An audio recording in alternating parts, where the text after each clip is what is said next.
আসসালামু আলাইকুম রহমতুল্লাহি বারাকাতু।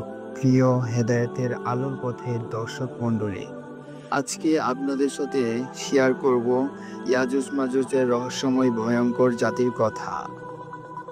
পৃথিবীর গভীরে লুকানো এক জাতি, যাদের সংখ্যা এত বেশি যে 1000 জনের মাঝে মাত্র একজন জান্নাতে যাবে। তারা যখন বের হবে তখন আর কিছুই থামাতে পারবে না। তাদের হাতেই ধ্বংস হতে পারে সভ্যতা। তারা কারা? কোথায় তারা? ইসলাম কি বলে ইয়াজুজ মাজুজ সম্পর্কে?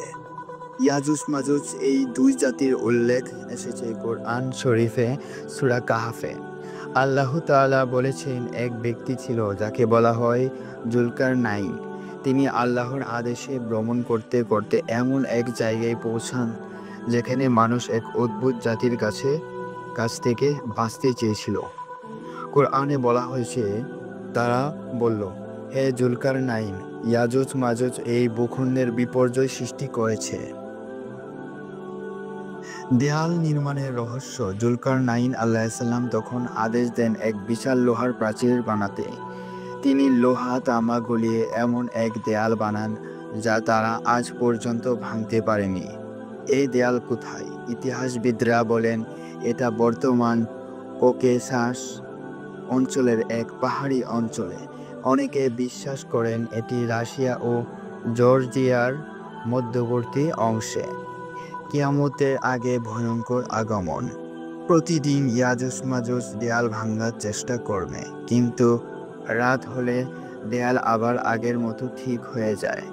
একদিন আল্লাহ তাআলা তাদের চেষ্টায় হুক বলবেন, আর তখনই তারা বেরিয়ে আসবে পৃথিবীতে। রাসূল সাল্লাল্লাহু আলাইহি সাল্লাম বলেছেন, তারা এত বেশি সংখ্যক হবে যে তারা চলতে চলতে হ্রদের পানি শেষ করে ফেলবে। তাদের ধ্বংস করার শক্তি মানুষের থাকবে না। তাদের শেষ করবেন ঈসা আলাইহিস সালাম আল্লাহর ইচ্ছায়।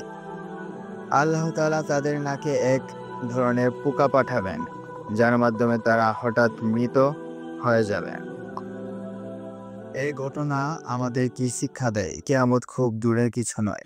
আমাদের উচিত এখনই তওবা করা, নামাজ পড়া, গুনাহ থেকে বাঁচা আর কিয়ামতের প্রস্তুতি নেওয়া।